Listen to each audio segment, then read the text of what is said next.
Satu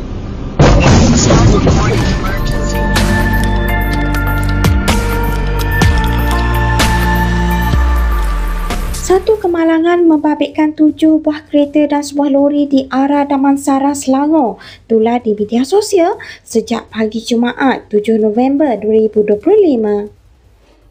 Video dashcam milik pengguna jalan raya itu menunjukkan keadaan trafik yang sesak sebelum sebuah lori dari arah belakang dipercayai mengalami kerosakan brek lalu gagal dikawal. Lori tersebut terus merempuh beberapa buah kenderaan yang sedang berhenti di laluan utama.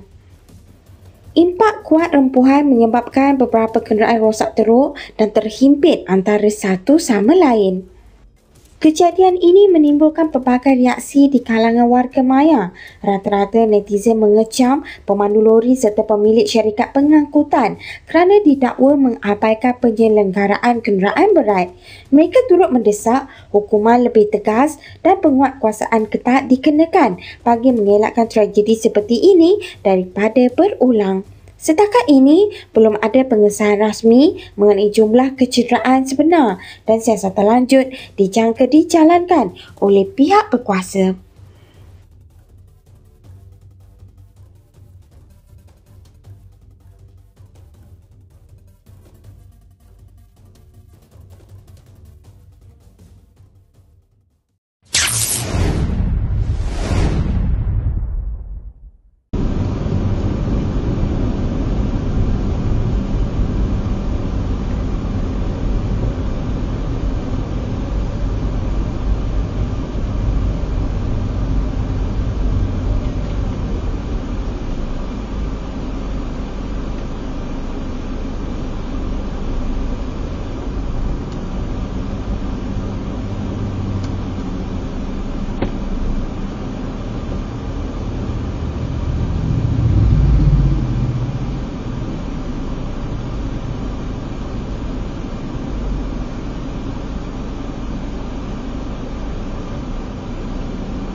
Emergency video. Emergency video.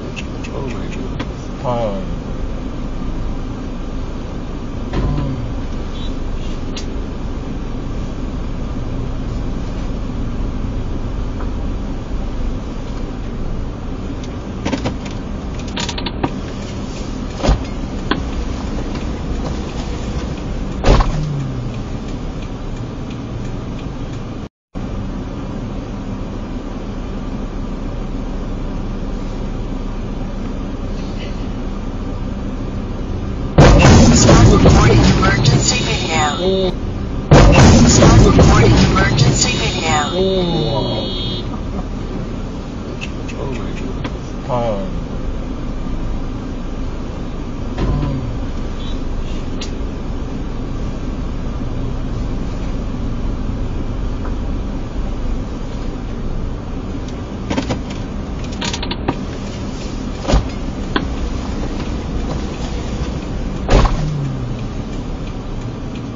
Apa sudah terjadi dengan lori-lori dalam negara kita? Apa sudah berlaku? Banyak tak selamat tau. Keselamatan pengguna jalan raya macam mana? Lori macam ni pun boleh bergelak di atas jalan raya. Apabila berlaku kemalangan, kebanyakan pemandu lori beli alasan cukup senang. Brek tak makan, brek tak cengkam, atau hilang kawalan, ataupun tayar tiba-tiba letup. Macam ni pun boleh. Apalah.